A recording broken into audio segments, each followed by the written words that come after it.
பார்வையாளர் அனைவருக்கும் தமிழம் மலையொலியின் அன்பு வணக்கம். இன்று நாம் பார்க்க இருக்கின்ற தலைப்பு மிக முக்கியமான காணொளி. இந்த தேர்தல் முடிவுக்கு பிறகு நாம் தமிழர் கட்சி என்ன ஆகும் அப்படிங்கிற ஒரு கேள்விகளோடு ஒரு சிலரும் நாம் தமிழர் கட்சிக்கு இவ்வளவு தான், இந்த சதவீதம் தான், இத்தனை இடங்கள் கூட, அதாவது இன்னும் சொல்லப்போனால் ஒரு இடங்கள் கூட வெற்றி பெறாது அப்படிங்கிற ஒரு தேர்தல் கணிப்போடு ஒரு சிலரும், சில பேர் நாம் தமிழர் கட்சியினுடைய வாக்குகளை தமிழக வெற்றி கழகம் பிரித்து விட்டது என்று ஒரு சில பேர்களும், இன்னும் இந்த ஊடகங்கள்லாம் போடுகின்ற அந்த மிகப்பெரிய அந்த மாஃபியா வேலைகளையும் பற்றி தான் நம்ம பேசணும்னு இருக்கோம். குறிப்பாக நாளை முடிந்த பிறகு நாளை மறுநாள் வாக்கு எண்ணிக்கை தொடங்குது. உங்களுக்கு நல்லா தெரியும், 8 மணிக்கு அந்த போஸ்டல் ஓட்டு என்று சொல்லக்கூடிய அஞ்சல் வாக்குகள், அஞ்சல் பதிவு வாக்குகளை எண்ணுகிறாங்க. அதன் பிறகு 8:30 மணியை போல் EVM அந்த மெஷினில் உள்ள வாக்குகள் எண்ணப்படும். தொடர்ச்சியாக முடிவுகள் கொண்டிருக்கும். அதை பற்றியெல்லாம் நம்ம பேசலைன்னு வச்சுக்கோங்களேன். ஏன்னா முடிவுகள் நாம் தமிழர் கட்சியை பொறுத்தவரையிலும் சரி, ஜனநாயகத்தின் மீது மிகப்பெரிய நம்பிக்கை வைத்து கிட்டத்தட்ட வேட்பாளராக அறிவித்த காலம் தொட்டு, ஏற்கனவே ஒரு சில தொகுதிகளில் வேட்பாளர்கள் அறிவிக்கப்பட்ட காலம் தொட்டு நெஞ்சுக்கு நேர்மையாக இந்த களத்தில் மக்களை அரசியல் வயப்படுத்த வேண்டும், அரசியலில் அவர்களுக்கு கவனத்தை திருப்ப வேண்டும், அரசியல் அறிவு எந்த அளவிற்கு அவர்களுக்கு இருக்க வேண்டும் என்பதன் அடிப்படையில் வேலை செஞ்சுருக்கோம். இதிலெல்லாம் யாரும் எந்த தொகுதியை விட கம்மியாக வேலை செஞ்சாங்க, கூட செஞ்சாங்க அப்படின்னலாம் இல்லை. அந்தந்த தொகுதியில் இருக்கின்ற எல்லாருமே மிக அற்புதமான முறையில் மக்களை அணுகி வேலை செஞ்சுருக்கிறோம். அது ஒரு பக்கம். அதன் பிறகு இவங்க எப்பொழுதுமே இந்த ஊடகங்கள், உங்களுக்கு நல்லாவே தெரியும், நம்ம 2016 தொடங்கி 2024 வரலையும் நாம் தமிழர் கட்சியை இந்த ஊடக மாஃபியாக்கள் என்ன மாதிரி வைத்திருக்கிறார்கள், என்ன மாதிரி பார்த்துக்கிட்டு இருக்கிறாங்க, என்ன மாதிரி கருத்து சொல்லிக்கிட்டு இருக்கிறாங்க, இவங்க கருத்து சொன்னதெல்லாம் நம்ம எந்த அளவுக்கு முறியடித்து எந்த இடத்துல நிற்கிறோம் அப்படிங்கிறது உங்கள் எல்லாருக்குமே தெரியும். அதனால் இவங்க அதாவது கருத்து கணிப்பு என்பதன் அடிப்படையில் அவரவர்களினுடைய தற்குறிப்பு ஆசைகளை ஏற்றி வைத்து கூறுகின்ற அந்த இதுக்குள்ளேயும் நம்ம போகலை. ஆனால் நமக்கு மிகப்பெரிய வருத்தம் என்னென்னா, நீ எதன் பொருட்டு தமிழக வெற்றி கழகம் என்கின்ற ஒரு கட்சியை நாம் தமிழர் கட்சியோடு நீ ஒப்பிடுகிறாய் அப்படிங்கிற ஒரு கேள்வியை தான் நம்மளுக்கு இந்த கார்பரேட் மயமான மாஃபியாக்களினுடைய கையில் சிக்கி இருக்கின்ற ஊடகங்கள்கிட்ட கேட்க வேண்டிய கேள்விகளாக இருக்குது. ஏன்னா அதாவது இந்த ஊடகங்கள், நான் ஒன்றா சொல்லணும்னுலாம் ஆசைப்படலை, இவங்க ஒட்டுமொத்தமாகவே என்ன செய்கிறாங்க அப்படின்னு சொல்லி நீங்கள் பார்க்கணும். ஏன்னா தமிழகத்தினுடைய 3வது அங்கீகரிக்கப்பட்ட அரசியல் பெருங்கட்சியாக அறிவிக்கப்பட்ட நிலையில் ஒரு கட்சி தேர்தலை சந்திக்குது. கிட்டத்தட்ட தனித்தே நின்று, இந்திய அரசியல் வரலாற்றில் சரி, தனித்தே நின்று ஒரு கட்சி 1.1 தொடங்கிய அதனுடைய பயணத்தை 8.24 என்கின்ற இலக்கில் நின்று அங்கீகரிக்கப்பட்ட நிலை என்கின்ற நிலையை அடைவதற்கு எவருடைய துணையும் இல்லாமல், எந்த கட்சியுடைய கூட்டணியும் இல்லாமல், எல்லா தேர்தலிலும் ஒரே கொள்கை சமரசம் செய்து கொள்ளாத ஒரு கொள்கையை பிரகடனப்படுத்தி கிட்டத்தட்ட 39 லட்சம் வாக்குகளை பதிவு செய்து அங்கீகரிக்கப்பட்ட ஒரு நிலையில் ஒரு கட்சி வந்திருக்குது. இந்த கட்சியை நீ யாரு கூட கொண்டு போய் ஒப்பிடுற? நீ இப்போ பாரு, தேர்தல் கமிஷன் தேர்தல் நடத்தும் அதிகாரிகளும் சரி, தேர்தல் கமிஷனும் சரி, அங்கீகரிக்கப்பட்ட கட்சி என்கின்ற நிலையில் இப்போ பார்த்தீங்கன்னா, இப்போ நாம் தமிழர் கட்சி முதல் 2 அல்லது 3 இடத்துக்குள்ளேயே வந்துடும். ஏன்னா அங்கீகரிக்கப்பட்ட நிலை என்கின்ற நிலையை அடைஞ்சதுனால சில பேருக்கு ஏல பேர் ஆரம்பிக்கிற எல்லா நாம் தமிழர் கட்சி உறவுகளுக்கும் எடுத்தவனையுமே நாம் தமிழர் கட்சி சின்னம் வந்துடுது. இப்போ தேர்தல் கமிஷன் இதை என்னமா பார்க்குது அப்படின்னு சொன்னால், அங்கீகரிக்கப்பட்ட நிலையில் உள்ள கட்சிகளுக்கு முதல் பீரியாரிட்டி, அதன் பிறகு பதிவு செய்யப்பட்ட நிலையில் உள்ள கட்சிகளுக்கு 2வது பீரியாரிட்டி, 3வது அங்கீகரிக்கப்படாத சுயேட்சைகளுக்கு, பதிவு செய்யப்படாத சுயேட்சைகளுக்கான இடமாக ஒதுக்கியிருக்கு. அதாவது வாக்குப்பெட்டிகள்லையும் சரி, இப்போ நாளை மறுநாள் வாக்கு எண்ணிக்கையில் கவுண்டிங் ஏஜெண்டாக உட்காரும் பொழுதும் சரி, அங்கீகரிக்கப்பட்ட கட்சி முதல்ல அவங்களுடைய ஏஜென்ட்டு, அடுத்த நிலையில் இன்னொரு ஏஜென்ட்டு, அங்கீகரிக்கப்படாத பதிவு செய்யப்பட்ட கட்சியினுடைய ஏஜென்ட்டு, இப்படி தான் ஆர்டர் வைஸ் தான் அவங்கள உட்கார வச்சுருக்கிறாங்க. சரி, இது இந்த நடைமுறை இந்த ஊடக மாஃபியாக்கள் வெளியிடுகின்ற செய்திகளில் ஏதாவது ஒரு செய்தியில், ஏதாவது ஒரு சேனலில், ஒரு செய்திகளில் கூட நீங்கள் இந்த நடைமுறையை ஒருத்தன் தனித்தே நின்று உழைச்சி 16 வருஷமாக ஒரு கட்சியை சமரசமற்று நடத்தி ஒரு அங்கீகரிக்கப்பட்ட நிலையில் ஒரு தேர்தலை அணுகுகின்ற ஒரு கட்சியை கொண்டுட்டு போய் விசிலடிச்சாங்குஞ்சு மாதிரி ஒருத்தன் வர்றான். அவனுக்குன்னு எந்த பின்புலமும் இல்லை, திரை கவர்ச்சி என்பதை தாண்டி தனித்திறமை இந்த மண்ணின் மீது, இந்த மக்களின் மீது, இந்த மக்களினுடைய எதிர்பார்ப்புகள் மீது, இந்த மக்களினுடைய சிக்கலுக்கு தீர்வு என்பதன் அடிப்படையில் ஒரு மண்ணும் இல்லாத ஒருத்தனை கொண்டுட்டு வந்து முன்னிறுத்தி, இன்னும் சொல்ல போனால் அங்கீகரிக்கப்பட்ட நிலையில் உள்ள கட்சியை கொண்டு போய் மற்றவைங்கிற இடத்துல போட்டுட்டு இந்த ஊடக மாஃபியா நாய்கள் செய்கின்ற அந்த வேலையை பார்த்தீங்கன்னா, நீங்கள் எதுவுமே இல்லாமல் கொண்டுட்டு வந்து அவனை வந்து 3வது இடத்துல போட்டுட்டு இந்த லூட்டின்னு சொல்லுவோம் இல்லையா, இதெல்லாம் அடித்து வச்சிருக்கிறானுங்க இந்த தேர்தலில். நான் என்ன சொல்கிறேன், ஜனநாயகத்தினுடைய 4வது தூணும் மயிறு தூணு அப்படின்னு எல்லாம் சொல்லிக்கிறீங்களா? எனக்கு அதெல்லாம் இப்போ இந்த வார்த்தையை பயன்படுத்துறதுலாம் எனக்கு எந்த சிக்கலும் இல்லை. ஏன்னா என்னுடைய கோபம் நியாயமானது.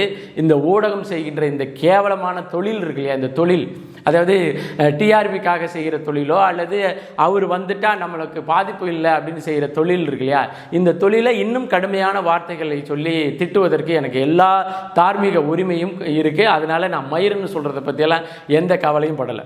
நான் என்ன சொல்கிறேன், ஒரு அரசியல் கட்சி புதுசாக பிறக்குதுன்னு வச்சுக்கோங்களேன். அந்த அரசியல் கட்சி ஏற்கனவே தொடங்கிய ஒரு கட்சி வந்து கிட்டத்தட்ட அங்கீகரிக்கப்பட்ட நிலையில் உள்ள கட்சியினுடைய வண்ணத்தை திருடிக்கிறான். வண்ணத்தை திருடி அவன் நாம் தமிழர் கட்சி என்ன வண்ணம் வச்சுருக்குதோ அதே வண்ணத்தை அவன் கொண்டுட்டு வர்றான். அவன் நாம் தமிழர் கட்சி என்ன செய்தோ எல்லாத்தையும் அவனே செஞ்ச மாதிரி பேசுகிறான்.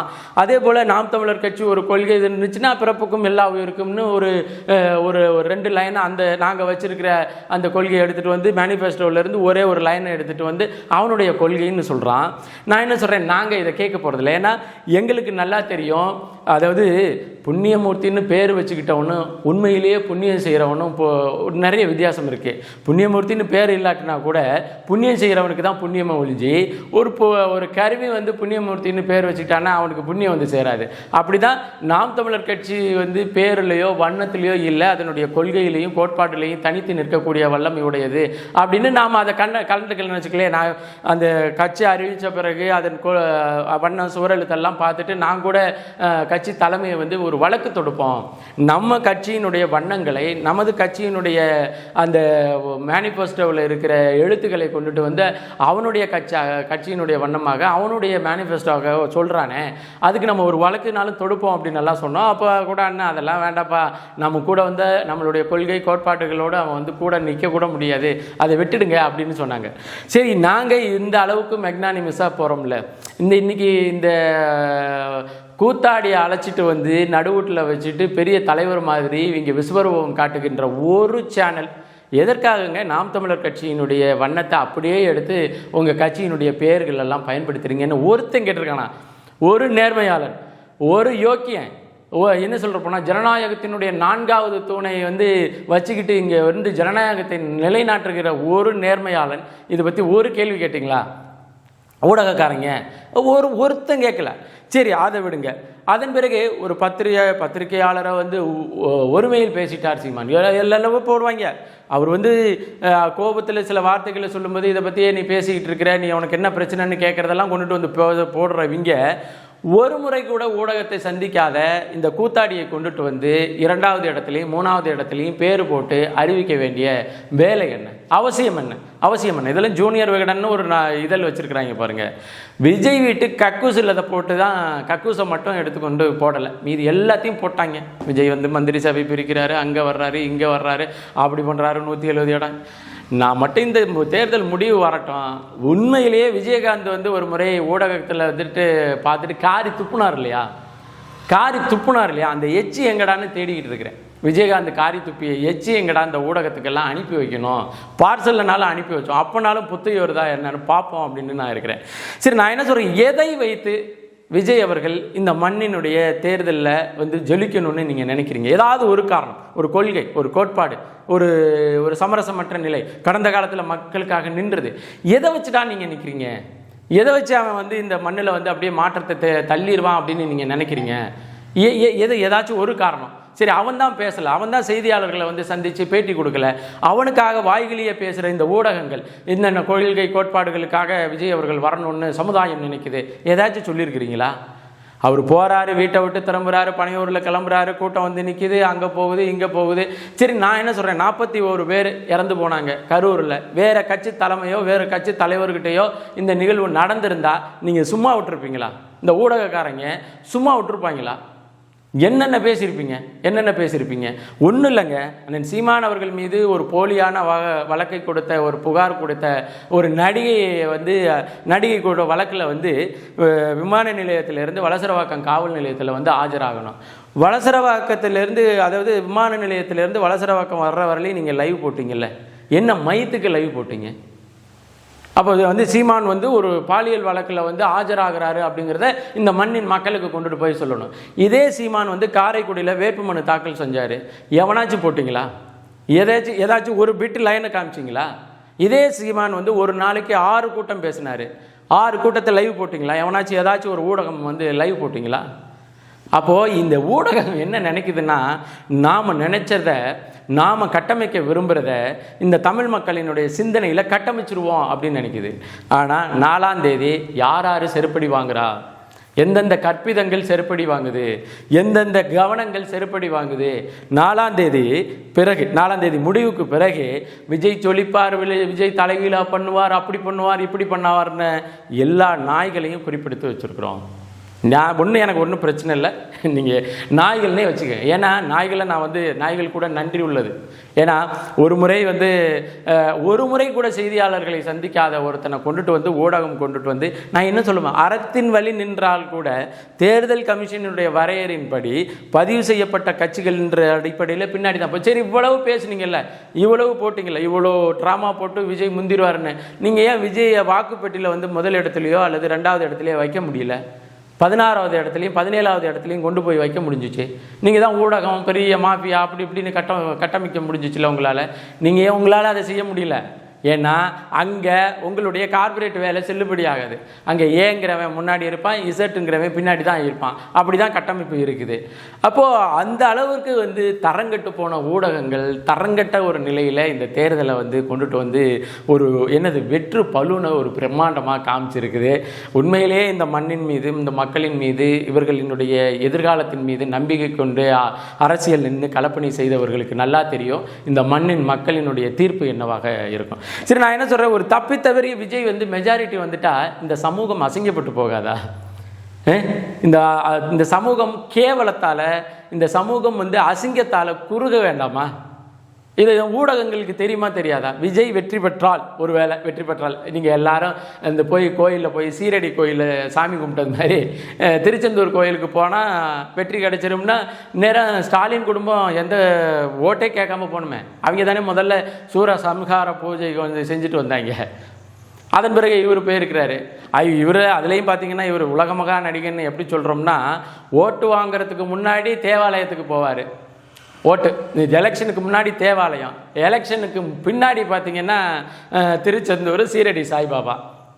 இதே இவர் உல்ட்டாக செஞ்சுருந்தாருன்னா இவர் டெபாசிட் வாங்குறதுக்கு ஒழுங்குள்ள ஒரு ஓட்டு இந்த 2 ஊர்லேயும், பெரம்பூர்லேயும் திருச்சியில் ஒரு தொகுதியிலையும் டெபாசிட் வாங்குகிற அளவுக்கு ஓட்டு விழுவும் இல்லையா? இவர் முன்னாடியே சீரடி சாய்பாபா போய் வழிபட்டு வந்திருந்தாலோ அல்லது திருச்செந்தூருக்கு போயிருந்தாலோ டெபாசிட் கூட வாங்கியிருக்க மாட்டார் அப்படிங்கிறதான் உண்மை. இதில் இப்போ நம்ம பேசணும்னு நினச்சது இதுதான். இந்த ஊடகங்கள் மிக மிக மிக மிக அருவருக்கத்தக்க வகையிலையும் மிக மிக மிக மிக கேவலமான முறையிலையும் நடந்துக்கிட்டது. ஊடகங்கள் தான் கட்டமைக்கும், ஒரு மக்களினுடைய ஜனநாயகத்தை ஊடகங்கள் தான் கட்டமைக்கும் அப்படிங்கிற நிலை இருந்தால் தேர்தலை நடத்த வேண்டியதில்லை. இந்த ஊடகங்கள் முன்னிறுத்துறவங்களை கொண்டுட்டு முதல்வராக்கி விட்டுட்டு நம்ம பாட்டுக்கு போயிடலாம். அப்போ இவங்க இந்த ட்ராமா இருக்கு இல்லையா, நாளை மறுநாள் வெளிவரும். உண்மையிலேயே நாம் தமிழர் கட்சி வெளில போகுதா, எதை பற்றியும் கவலை இல்லை. அடுத்து நாங்கள் என்ன பண்ணிகிட்டு இருக்கிறோம்னா, மே 18 இனப்படுகொலை நடந்த நாட்களுக்கான நாட்களுடைய துக்கத்தை அனுசரிக்கக்கூடிய இன எழுச்சி நிகழ்வை எந்த ஊரில் நடத்தலாம் அப்படிங்கிற திட்டமிடல் போயிட்டு இருக்கு. மறக்காமல் எல்லாரும் வந்துருங்க.